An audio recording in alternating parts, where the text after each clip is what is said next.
Welcome to the University of Chicago. Welcome to our Literary Arts Laboratory, and welcome to our Friday panel on long form craft.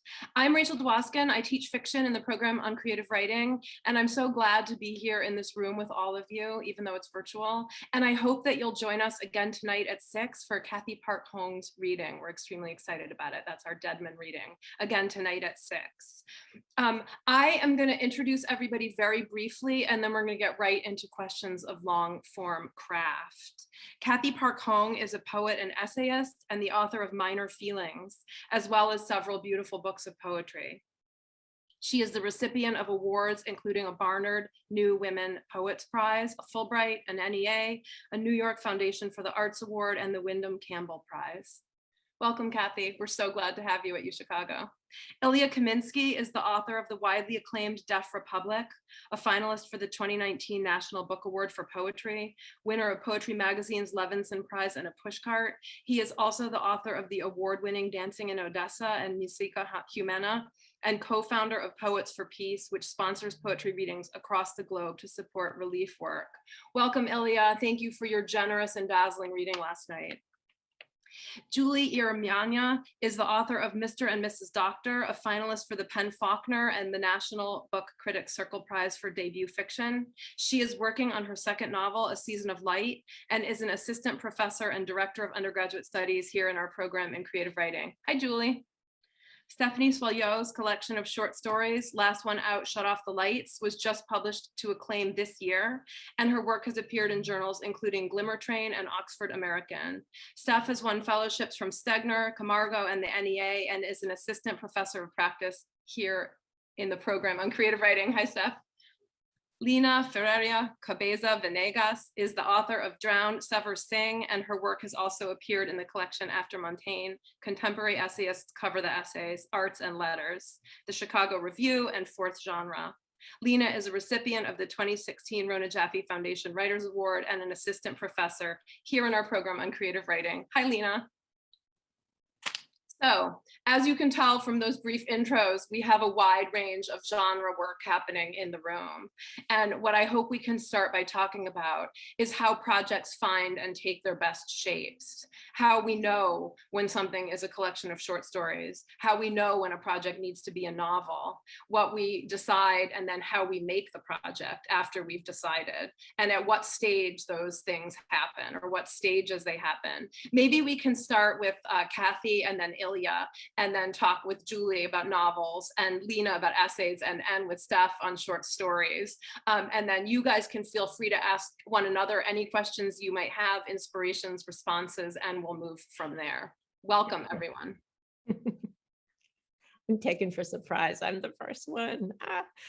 Yeah, so I'm a strange case because I'm I'm a poet, and my last collection is a book of essays. And but even as a poet, at least for my second and third collection, Dance Dance Revolution and Engine Empire, there are also long form poems, and like Ilya's Deaf Republic, they're also narrative oriented poems. And I would say, so I could talk briefly about my long form poetry, and then I could talk about Minor Feelings. But for Dance Dance Revolution and Engine Empire, I think each time I proceeded to write those books, I wanted to write a collection of discrete, isolated poems. And the way I begin writing poetry is that I don't have an outline of what I'm going to write. I usually have this compulsion or obsession, and usually there's several of them. And it tends to be, like most writers, always the same obsessions, which is language or race or migration or, violence. But then my obsessions kind of spill out of the discrete lyric poetic form, and I end up wanting to tell some kind of story, a fractured story, but a story nonetheless.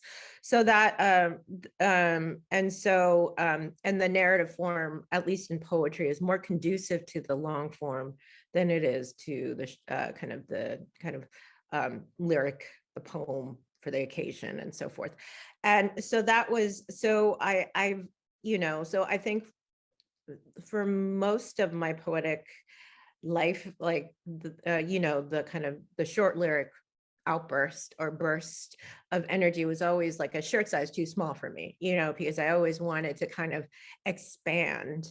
And so after Engine Empire, you know, I told my husband, I'm like, I am just going to write a book of poems of short little poems. I'm just going to write short little poems. And and then it turned into a book of essays. And I think what I wanted to do was you know, I wanted to confront, you know, my Asian American condition in the most direct and explicit way possible.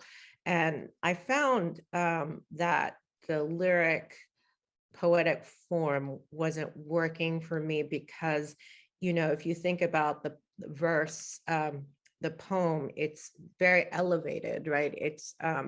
You know, it's a very kind of constricted space in which that's perfect for a song. And I didn't and I realized that in order to write autobiographically and to write about race as an argument, um, the lyric form was too small, too small of a space for all the kind of tonal ranges that I wanted. Especially, I think humor. I think humor is an important element to all of my writing, and sometimes people don't get humor in poetry because I think they expect it to be very serious or something. So, but I think you know, it's an interesting question. When do you know when you're in the right form? Because I tried minor feelings. I wrote in my book that it was like a trail of failed forms. So it started as poems. And then it wasn't working as poems. And then for one summer, I was like, okay, I'm gonna just write it as a novel. And then you know, and it was gonna be focused on the LA riots. And that was just god awful. And then I gave that up, and eventually it just turned into I guess you would call them interlinked essays. But what I saw it more as, it was like kind of this palimpsest of failed forms. So there were ghosts of poems in there, and you know, and shreds of that novel and so forth. And I think, you know, what I've often called the nonfiction, I've never had any kind of training, quote unquote, like in an academic sense in nonfiction, but you know, I see it as a kind of coalition of genres, because the essay can be many things. But then I think you could say that about the poem. You could say that about the novel as well. So it's sort of an inexact definition. So I turned into a book of essays because I thought the nonfiction form was the best form, because it was more about kind of exploring. I wanted to explore the interior. I also wanted to make an argument. I wanted to kind of begin with a question that would open up more questions along the way.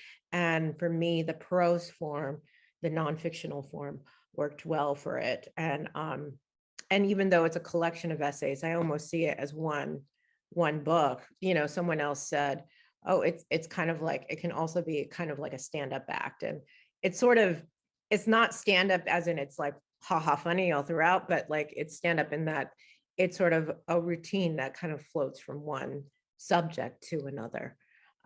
So I'll stop there.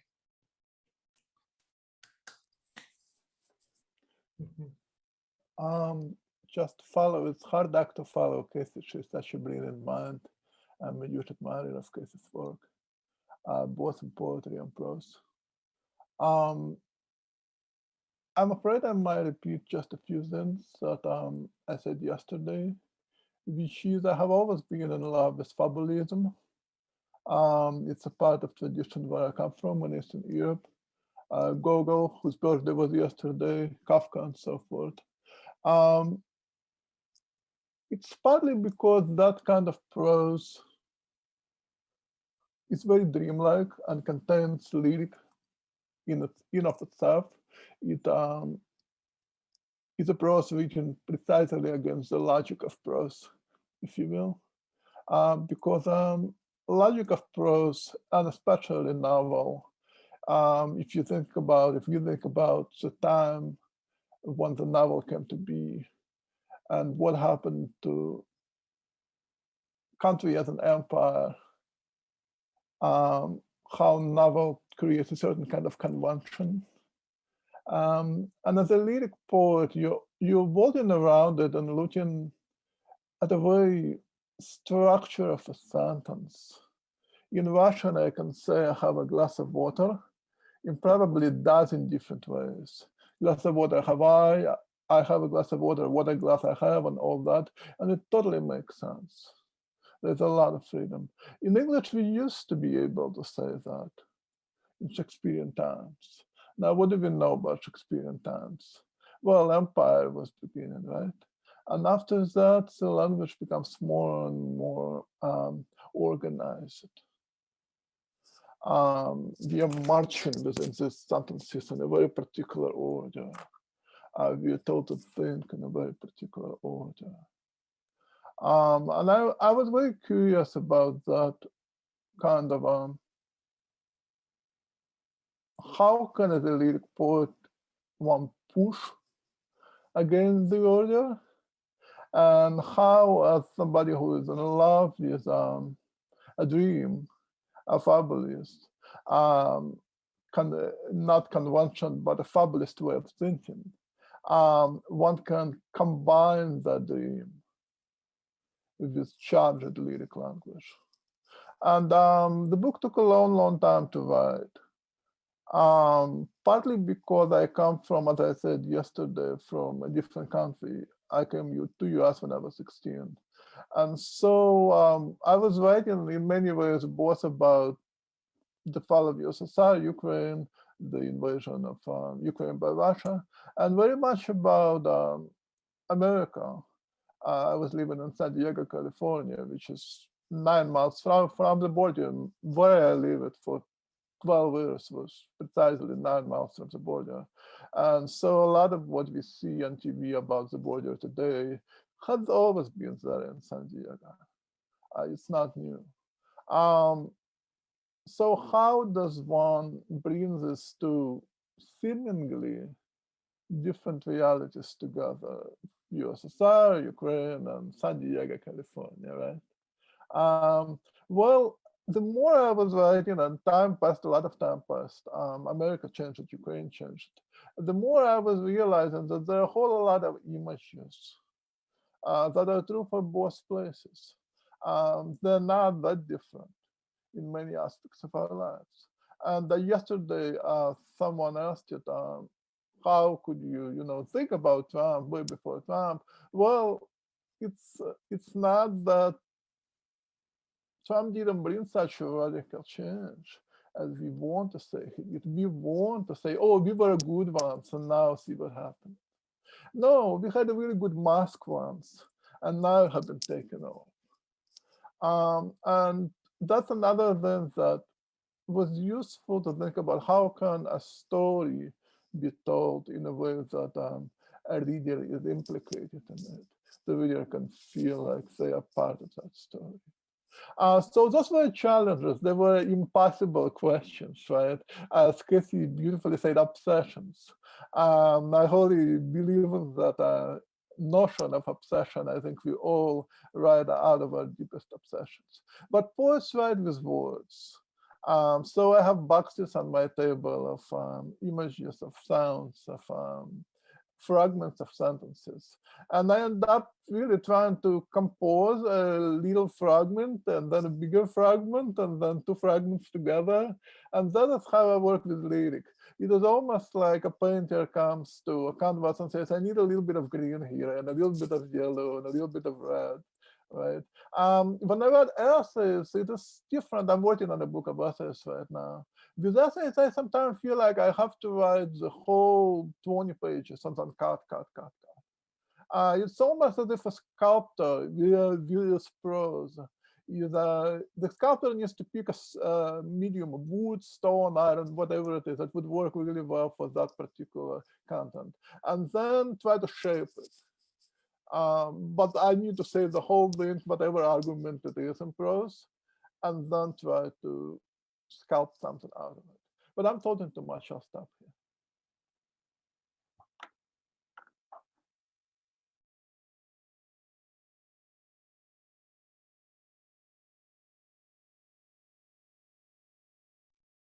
Julie, how about novels? I mean, I love the idea of a failed trail of forms, Kathy, in your beautiful book. And I find it really reassuring, Elia, to hear you talk about the fragments and assembling them, or making a monstrous draft and then having to sculpt the actual draft out of it to chisel away.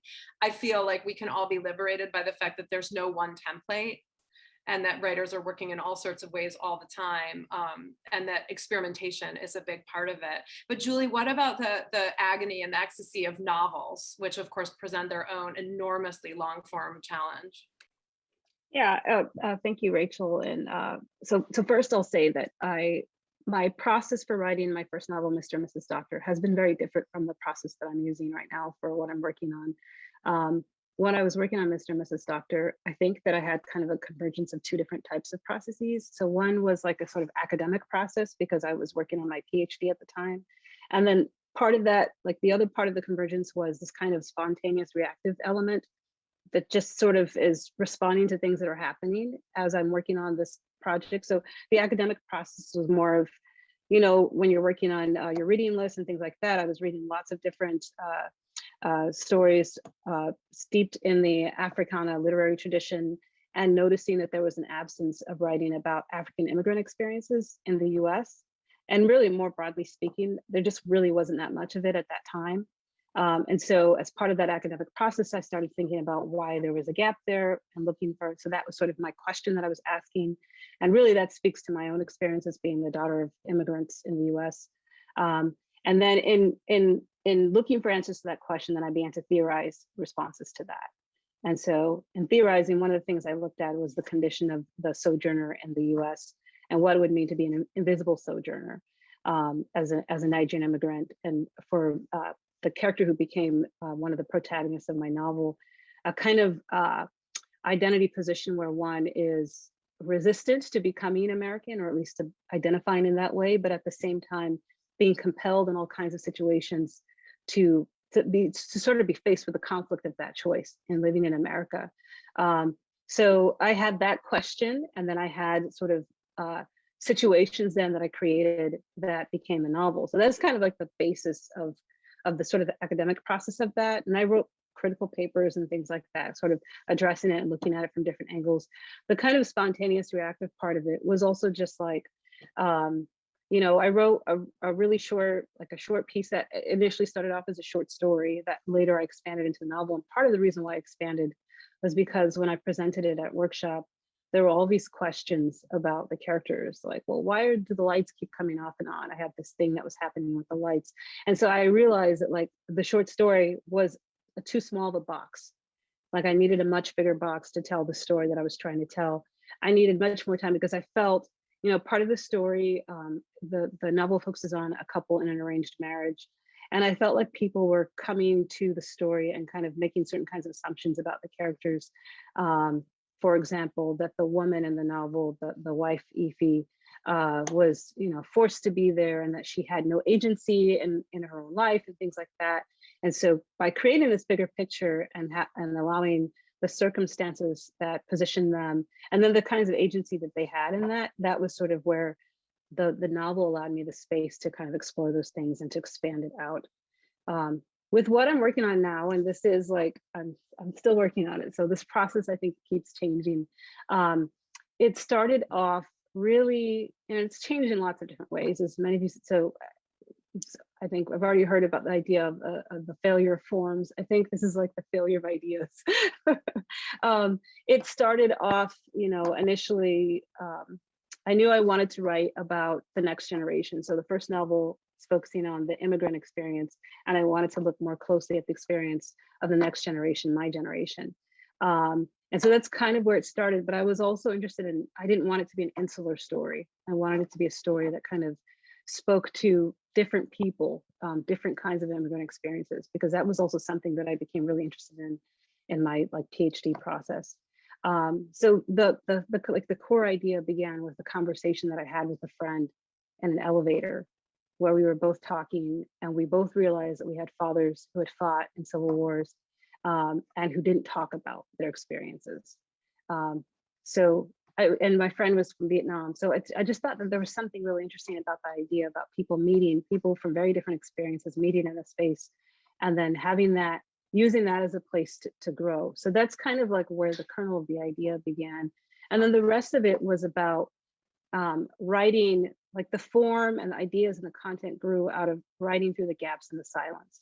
So thinking about places where there's this silence and there's little pieces that I've heard, the mysteries, right? The things that you don't know, the things that are said and not said, the things that are whispered, and using like the fictional space to be able to create and imagine around that, fill in those gaps in the silences, things like that. That's kind of where it grew, and that's where it continues to grow, because I think that space is like the sort of, again, part of the reactive is like, it's a space where things that are happening right now, those kinds of things are shaping and informing how I'm approaching the story and how it continues to change.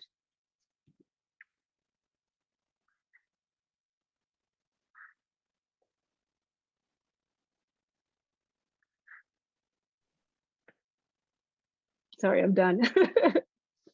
Lena, do you want to chime in? That was lovely, Julie. And I'm so glad you bring up the idea that actually our lives as writers are just a big long form project. In other words, that each book leads to the next.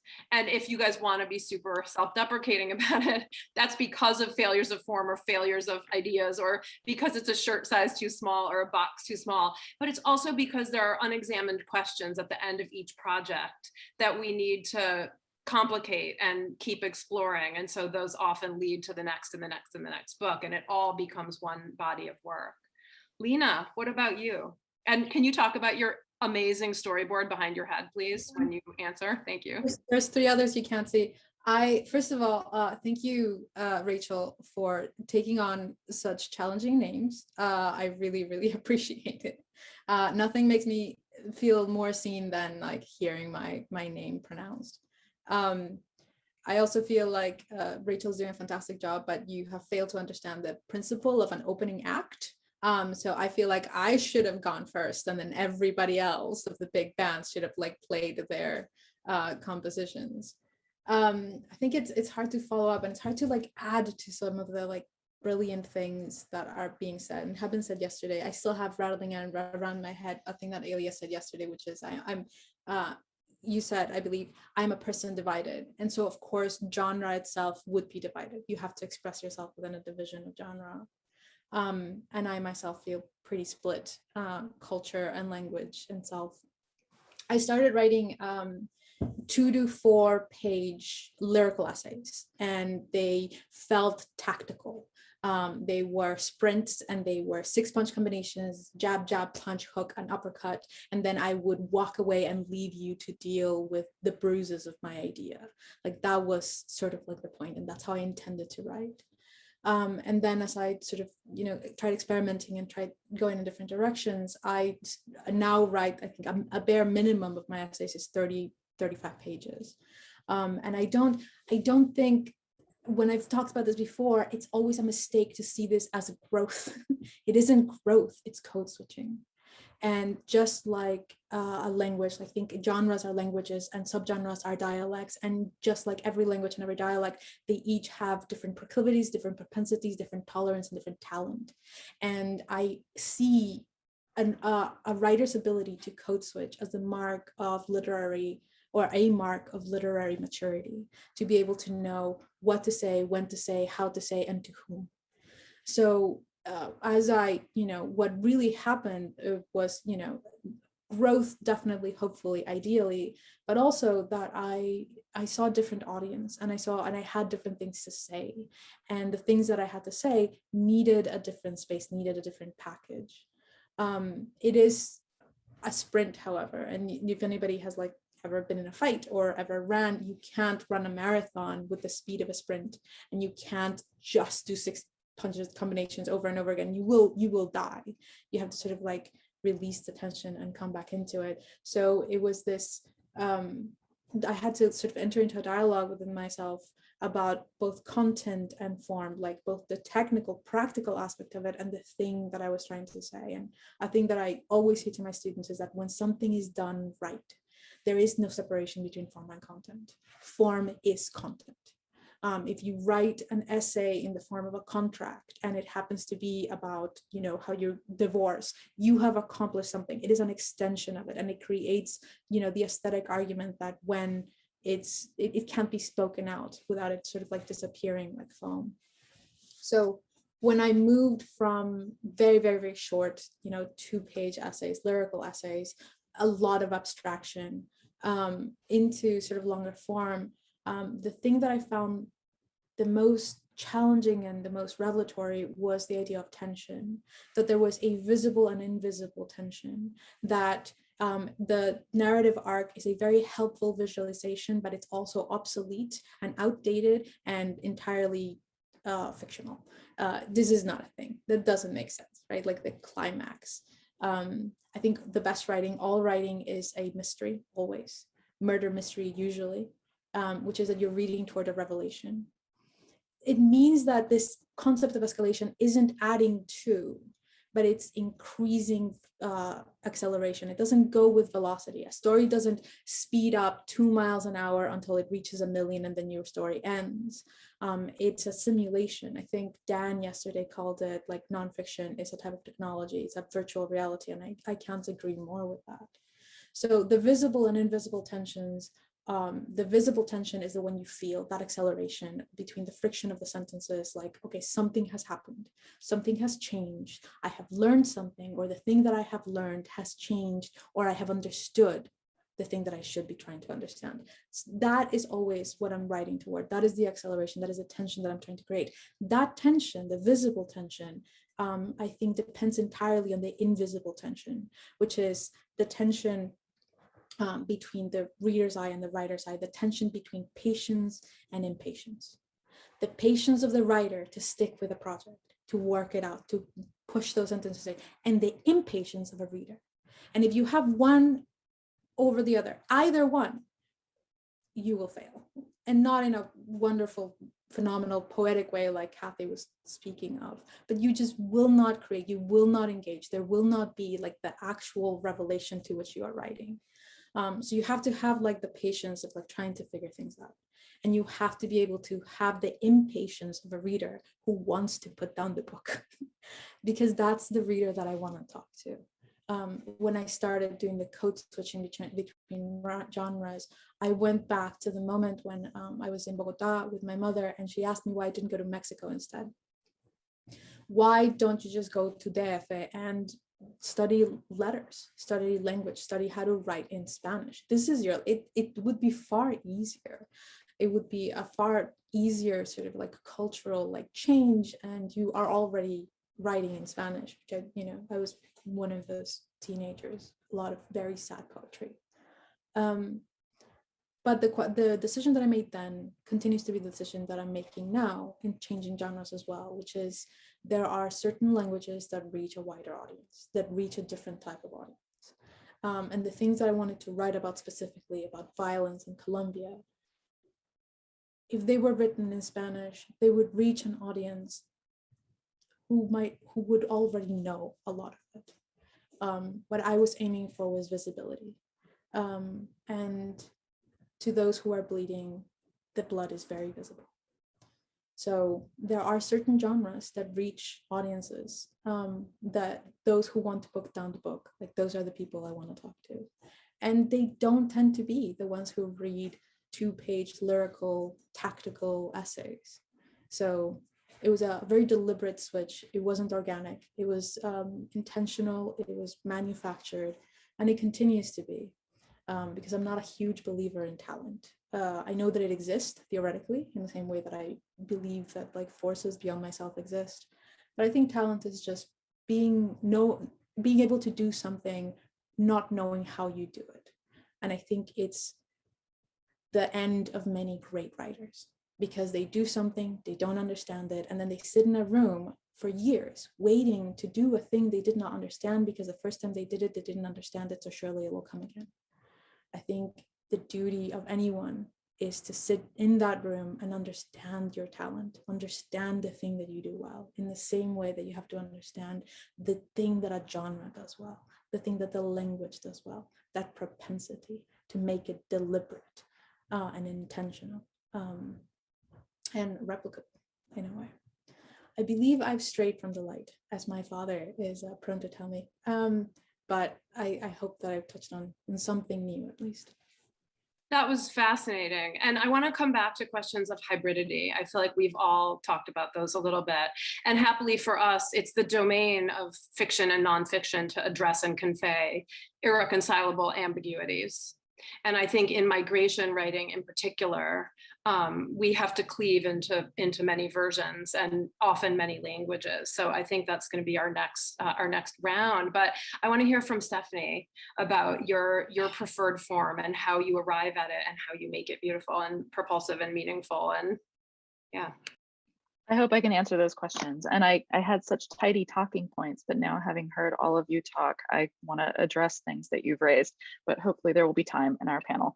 I am, I think, naturally a short story writer. My first book was a collection of short stories that are loosely interconnected, and that they're all about place. I grew up working class in Louisiana, and so most of the stories center on that experience. I love about the short story that it has a very decipherable grammar.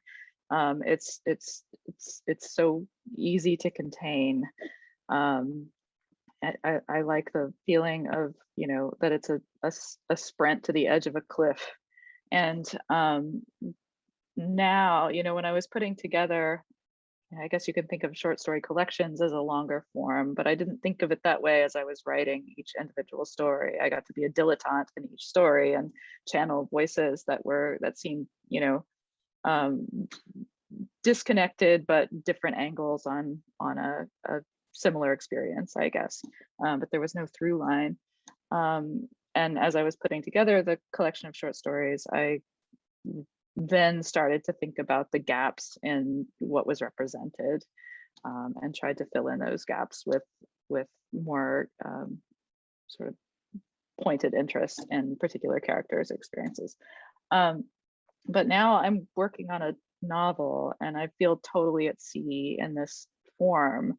One of the things that I have always loved and admired about the novel since my days of, you know, my 14-year-old self reading Les Miserables, you know, where, you know, it's so digressive. There can be 100 pages about, you know, the Battle of Waterloo, you know, in minute detail, and it's obliquely relevant to the rest of the narrative, but that there's this, you know, ability of the novel to be expansive, to have this sort of fluid syntax and grammar, which, you know, I wanted to comment on what Ilya was raising before about, you know, despite its imperialist, you know, beginnings, the novel, to me, from the point of view of a short story writer, allows you to sort of put the words out of order.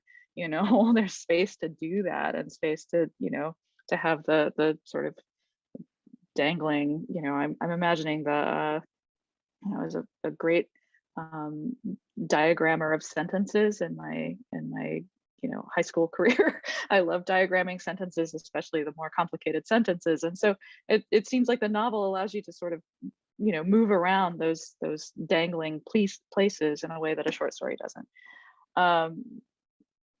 But my short story writer self doesn't know what to do with that. At the same time, the story that I feel like I'm telling has broader connections than a short story can manage. I think, like you guys are saying, the box is too small. I'm teaching a class on intro to genres and rivers right now, and I just yesterday came upon this quote by John Graves in his memoir Goodbye to a River, that I think you could replace the word river with novel, and it would basically, you know, it would pretty clearly explain my experience as a short story writer and trying to tackle the form of the novel.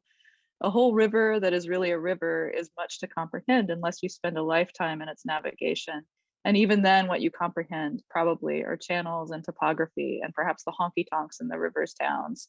A whole river is mountain country and hill country and flat country and swamp and delta country, is rock bottom and sand bottom and weed bottom and mud bottom, is blue, green, red, clear, brown, wide, narrow, fast, slow, clean, and filthy water, is all the kinds of trees and grasses and all the breeds of animals and birds and men that pertain and have ever pertained to its changing shores, is 1,000 differing and not compatible things in between.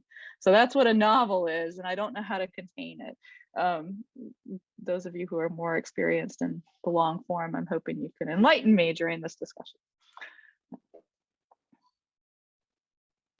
Let's talk about it. So one pattern that emerges from these answers, which are so lively and articulate and fun to listen to, is that we are functionally importing the most essential components of each genre into the others. And as I hear you guys, and as I think of it, it's sort of the kind of the lyrical clarity and efficiency of poetry, right? And the expansive truth-seeking possibilities of nonfiction and the humor. I thought that was really interesting, Kathy, your idea about where people are receptive to the possibility that something is funny. And that if you're reading in a genre that you don't expect to be funny, you may miss the humor, actually. So I wonder how you import those essential components into genres that they maybe don't belong in, and what that means for us. Like, does it mean that in every single project we're reinventing the form? Maybe we can start with Ilya and Kathy again, because Ilya, you talked a little bit about this last night. You were talking about even setting up the expectation for a rhyme and then not delivering it is a kind of experimental move forward in the form, or making your collection of poetry also dramatic, having a chorus and a cast and having a narrative arc that runs through it. How did you decide on which pieces to employ? Thank you. That's a wonderful question. I think in some ways all of us kind of answered it in different ways. In a way of stepping out of the box, or in a way of finding a space for more than one thing to be contained, or in a way of speaking out of the silences and finding how silences still move us to speak. And I think in some ways, at least what interests me is how out of that obsession or out of that need, a language can come that can create a form to accommodate it. And the form will often be surprising, even if one is writing in a conventional form, say the sonnet, or Villanelle or Sistine and so forth. It will be the form that will surprise the content then. There will always be the tension between the two. And I guess that is what I'm looking for personally, is for that tension to be lasting, to still be interesting 2 years later or 3 years later. And I'm slow writer, so 3 years is nothing. One can just go back to the driver and see 3 years later that page is still alive. And if it is alive, then that's good. Let's see what next page it might lead to. And oftentimes, if you're working with a long form, what is interesting is what is missing. When you feel like, oh, this text is interesting, it's a good exercise, but it doesn't feel true to my life. So what else do I need? And then again, it's an impossible question. What else do I need? Oftentimes, you find you need more tenderness, or you need more crisis, or you need something else to happen. And I go to my bookshelf and I ask myself a very simple question: who can teach me how to do that? And sometimes no one can, so you make a soup out of more than one possibility. And that way, the hybrid forms maybe begin to have a conversation. Can you say, and Kathy, can you also speak about, to what extent is the question of whether a page stays alive 3 years later a question of some internal driving force in the page? And to what extent is it a question of external circumstances? I've been wondering about this question in terms of our panel and long-term projects or long-form projects. The world shifts, right? And as we've learned in the last couple of years, reality can actually sort of just drop out from underneath you. And when we're unmoored in terms of what the real world looks like, what does that mean for a project that's already underway? So what's the kind of alchemy between the external components of our lives and the internal mess of the project?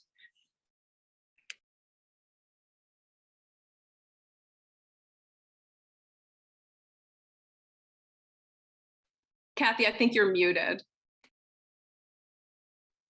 My apologies. That's a really good question. And also my mind is swimming by all of these brilliant points that everyone has made that I want to also respond to. And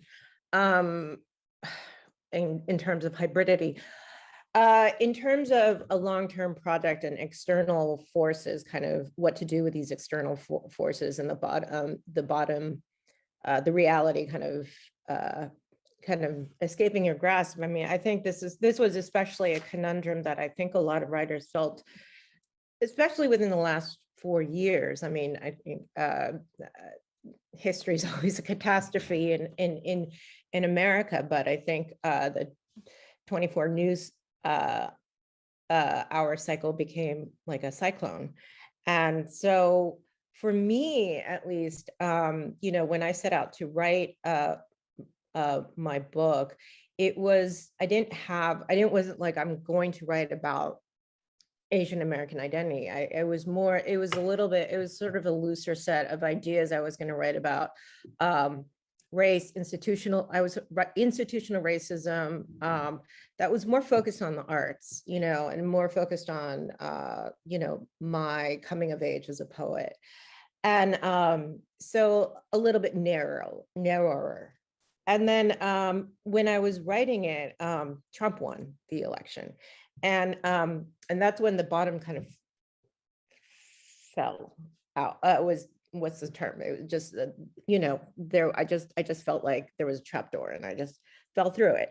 And there was this anxiety of suddenly trying to write a book that meets the moment in some way. And this is an anxiety that I hear from students and from a lot of other writers as well.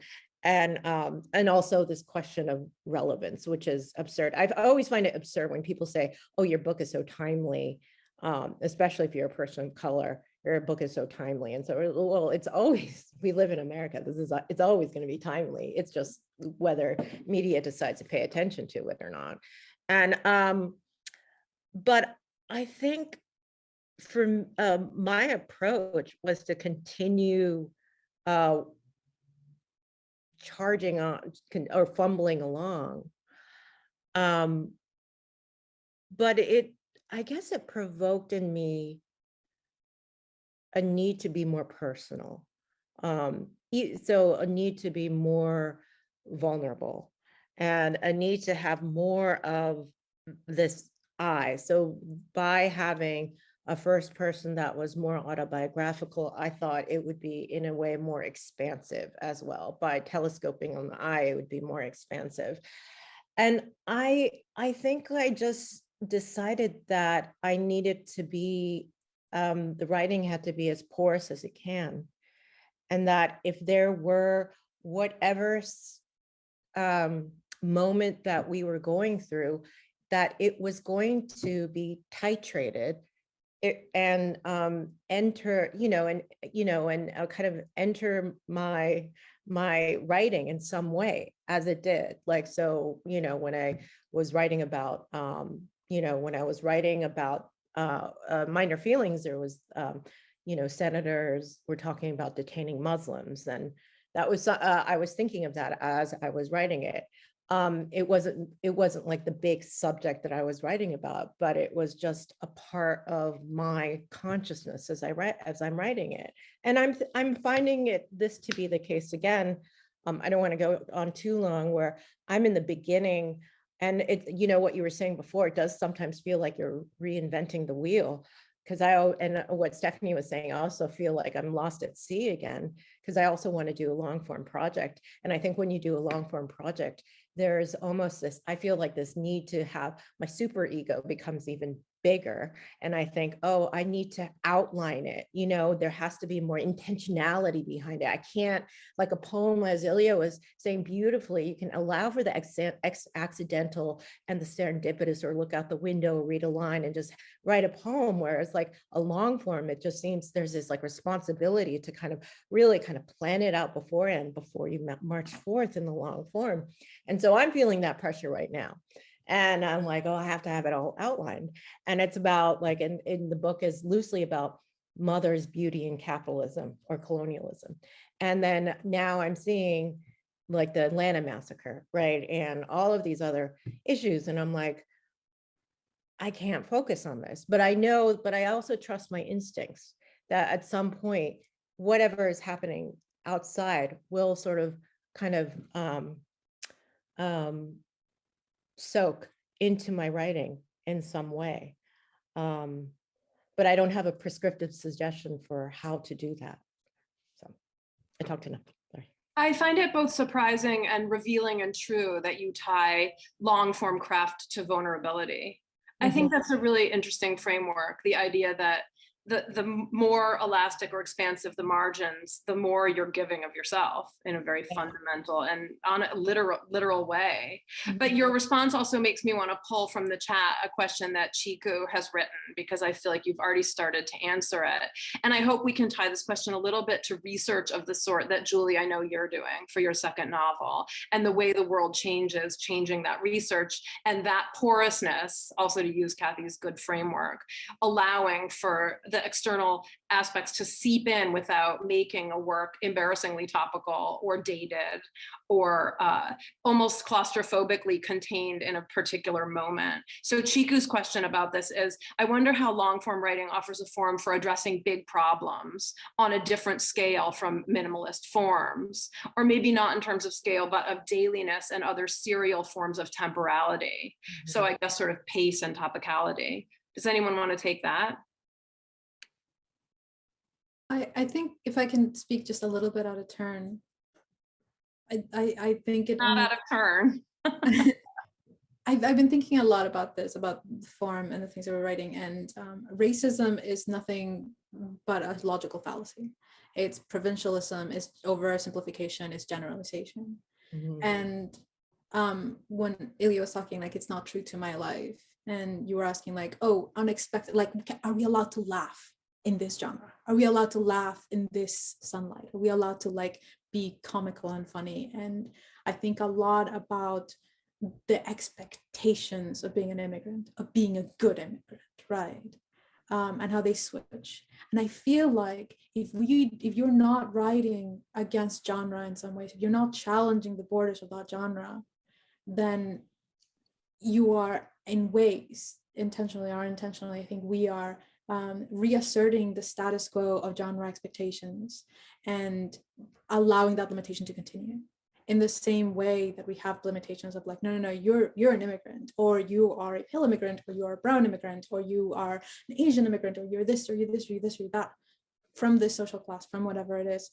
I think allowing genre to have that set of expectations can be just as damaging if form is to be considered as an extension of content. So that's does not address Chiku's question at all, but hopefully did not derail the conversation too much. No, I don't think you derailed it. Actually, I've been thinking a lot about form and genre as well with what I'm working on right now. I mean, to some extent, I've done research, I've visited sites. There's some archival research about the Nigerian Civil War, and then some of the conflicts around the world around 1989. So there's some of that, and then the things that have been happening. One of the catalysts of the novel is the kidnapping of the Chibok schoolgirls in Nigeria, and that sort of begins the family patriarchs it's a stress trigger for his post-traumatic stress and takes him back to his wartime. But then that kind of opens up a space, and this is kind of like where my experimentation is beginning, but is not really, I haven't really massaged and resolved that yet. But I've been really interested in thinking about dreams, speculation, memories, like kind of creating like a polyphonic atmosphere where all those kinds of things can happen. I love musicals. So like there's even a scene where I created a musical, and so like, well, I'm sort of trying to figure out how all those things can come together in the story, but just trying to imagine what it means to, like, as you were saying, Lena, to kind of push beyond the borders of those genres and the restrictions of that. So, certain characters in the story are storytellers, and so they're telling fables and stories, and stories over and over, and they kind of change and grow over the course of the novel. And in some places there's memories, but the memories come alive and things change. It didn't happen in the past. And that's where the sort of speculation is. And then the sort of, the musical scenes are just these moments. This is what I love about, musicals, is the sort of the feeling of spontaneity. So Dancer in the Dark, I think, is like a really, really cool musical. And the way you can kind of walk out of a scene into something sort of magical, I think that's a really cool thing. So I've been kind of experimenting with all these different kinds of things to create a different kind of sound through this novel. And I don't know if it's working yet, but that's, I think there's something really rich and interesting about the realism alongside the kind of fabling and the creation and the imagination. So that's sort of what I'm trying to do with it. And I hope, I was thinking a lot when Steph was speaking, when you read that quote aloud to us about the rivers and the different kinds of geographies. That's sort of why I think of the topography of the novel being expansive enough to create room for all these things to happen.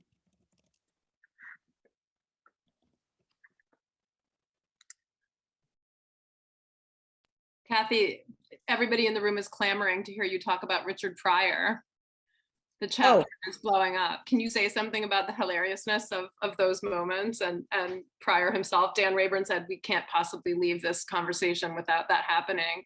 And then I want to go back to human temperament, because I think it's a very interesting component of this conversation. What was the question about Richard Pryor? I missed that. There's no particular question, just fans clamoring. I don't want to let Kathy go before she talks to us about Pryor. That essay rocked my world. That's the question. From Dan Rayburn. Oh, thank you so much. Yeah, no, Pryor was a huge inspiration for me, and kind of at a moment when I was,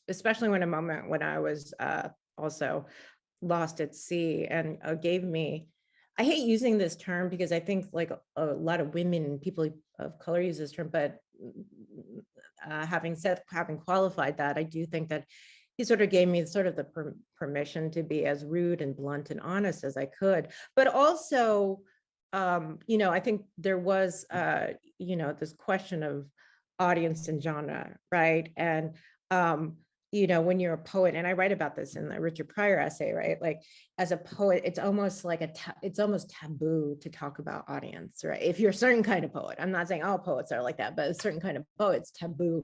It means that you're a sellout and so forth, or maybe that's just me being a Gen X using that term, a sellout. But whereas a stand-up, with stand-up, the audience is part of your act. It is part of your art, that there is no fourth wall, right? And you're always using whatever. It's also very extemporaneous, where you use the audience in order to to riff off of, it's like it's their kind of partner. The audience is your partner. And I thought that was also very refreshing coming from a poetry angle, because you're taught to put the audience at a kind of remove.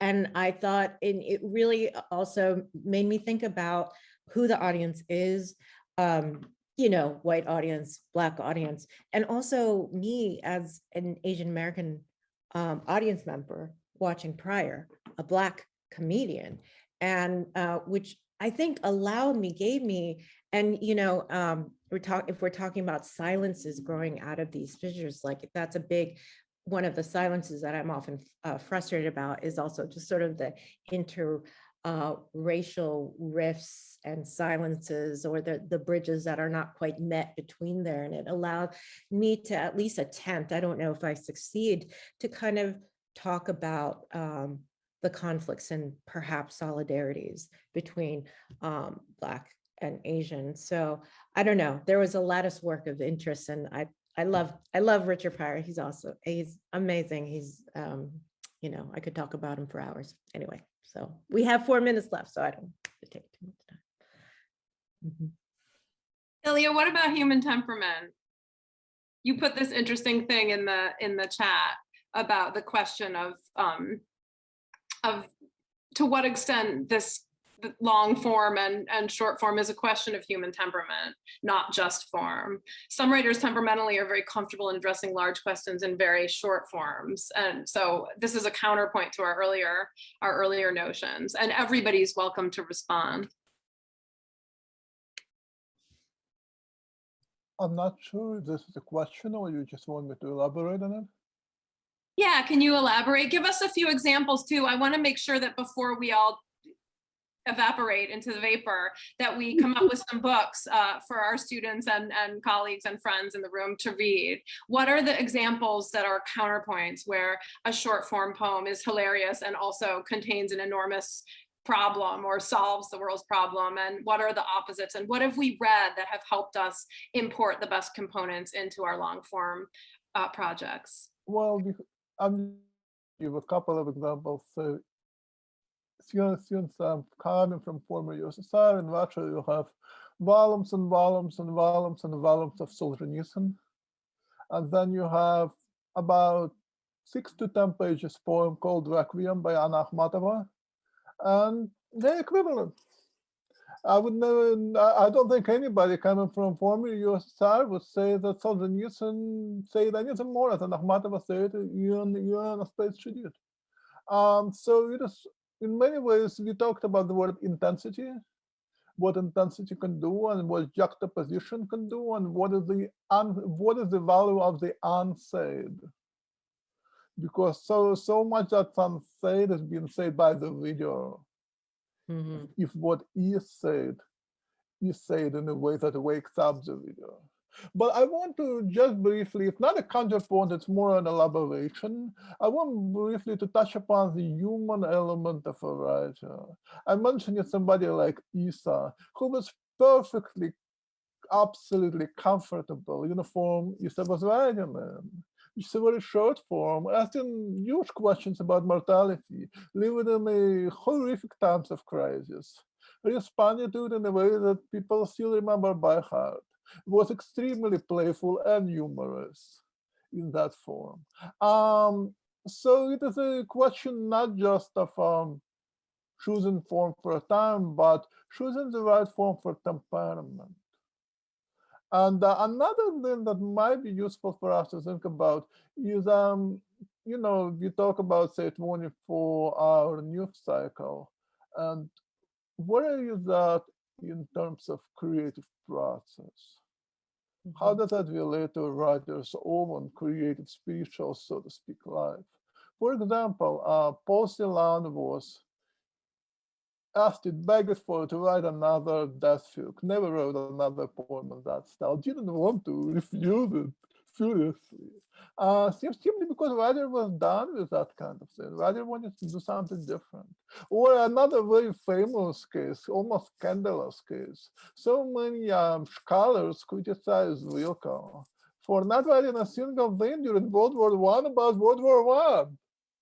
How did that happen that you have this giant mind not at all talking about reality? Well, let's not forget that right before World War I started, Rilke wrote a fairly long for a poet piece called The Lay of Cornet Christopher Rilke, which is about war, which is about crisis.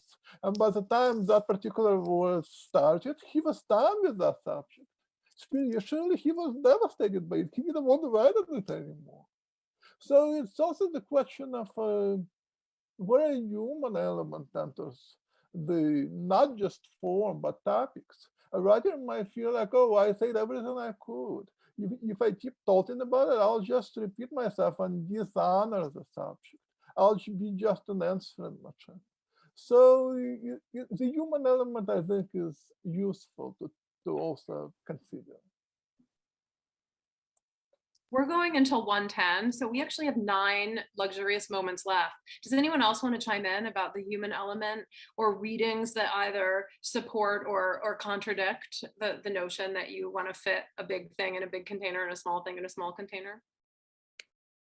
I know that there are questions in the Q&A. I don't know if that's at I all. think we've answered them. The questions Okay. Q&A are about ideas and how we express an idea or how we decide on an idea, and also about form, how we land on form. So I feel like we've basically covered those.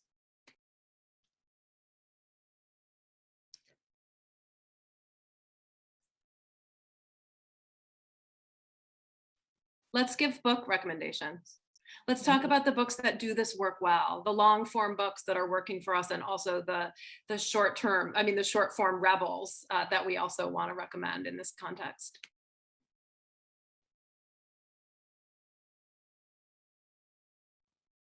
Steph, what are the novels that are rescuing you while you're at sea? I just read Raven Leilani's book, Luster, which I found incredibly instructive for it's both propulsive but also digressive.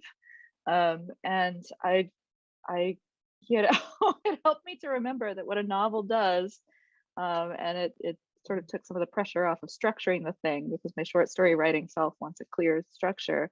But you know, you sort of, you know, propulse the reader to the middle point, and then if you've, you know, if you've compelled them fast and hard enough, then they'll sort of vaunt over the middle where a lot of stuff happens, you know, not necessarily in any particular order. You know, there's some cause and effect, but the cause and effect is sort of, you know, there's a lot of verticality. It's not all horizontal movement. So I found her novel very instructive. It's also contained. It's a pretty short book, and a quick read, but so I'm still thinking about the question of temperament and long form as a contract. What kind of social contract is a long form versus a short form? And I don't think that I don't want to say that there's any kind of formula to it, but the other question is, what's the longest form that's been most important to you? But I guess one thing, one aspect that the long form offers, which I tried to do with writing a longer essay rather than a short essay, is that you can live inside, you can more so, you could live inside a poem too, but really it's like you could live alongside an essay, like you're kind of more absorbed or immersion. It's immersive, right? That's what the novel offers, is more of an immersive experience. So you could escape your body and you could be in that character's mind for longer. And so the longer the novel is, the more it allows you to escape and immerse. And usually, you know, if we're talking about more classical dualities between lyric and on the novel, it's the difference between the individual versus collective. So the novel is also more conducive, or the long form is more conducive to a record of history, though that's not necessarily the case. But when I was thinking about the longest form, and I was thinking about it being an immersion, you know, I get this, you know, a lot of times with novels sometimes with novels with like Hollywood movies, I find the ending the most dissatisfying because it's neat to kind of tie it up in a neat way. But I was thinking of 2666 or 2666 by Bolaño. And there's that chapter about Juarez, right, and the femicides. And that goes on for pages and pages and pages. And it's absolute hell reading through it. And I was thinking that perhaps that's also an example of the long form, what you could do in the long form that you can't do in the short form. I mean, obviously you could set the book down and then you're done. But it's that kind of experience of endurance, you know, or this inability to escape. You can't escape it. It's unending. And even if you do put the book down, you put the book down because you couldn't deal with the fact that these femicides keep happening and they won't stop. It's relentless. And so I think that there's something about the length of that book and the length of that chapter that is absolutely horrifying, that kind of immersion. I mean, I think that immersion can be used in a very kind of commodifiable, frivolous way, right? Where it's just fun, happy escape. But that's an example of an infernal immersion where it's just, you can't bear it, but you have to bear it. And so I don't know, that's what came to my mind. Yeah, it prevents you from averting your eyes intentionally. It reminds me of what Lena was saying earlier about the form being organic to the content. Mhm. That's as a necessity of the content that the form take that shape. So let's do one final question from Jennifer Skeptone in the chat thread, which is a question about anxiety. This seems to be related to the question of human temperament. She says, I'd be interested to ask about the anxiety of taking time for a long-term project while we're surrounded by a manic news cycle, and also immediate short-term pressures like caring for others or ourselves in an emergency. How do you deal with it? Kathy spoke about this a little bit and Valeria yesterday, as she said that testimonies need to be written as one layer in a story, almost to be refuted or mined. Does anyone want to respond to that before we close out?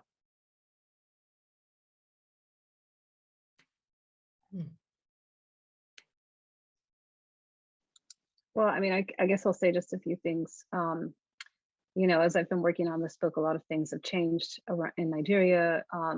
One thing that has been talked about is just the influence of the repeated repetition of these images of the kidnappings and how that has actually caused more kidnappings, right? And so that's certainly a tension that I think about as a writer, reproducing some of those images in my own work and being responsive to that.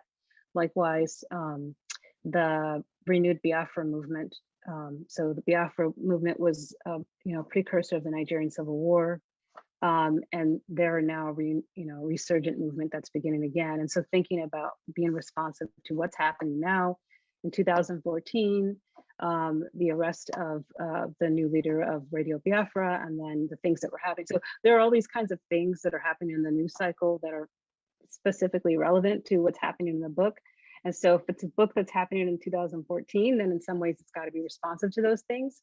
But then also, like, at what point can my imagination move past that and imagine what can happen? And if you're working on a book for several years, then things may be happening. And so I think in some ways the book kind of has to keep up with some of those things, but also leave space and room for it to move beyond the page, because I think that's where we imagine and where we speculate, where we try to understand things, is when we go beyond what's already been said and what's already been done.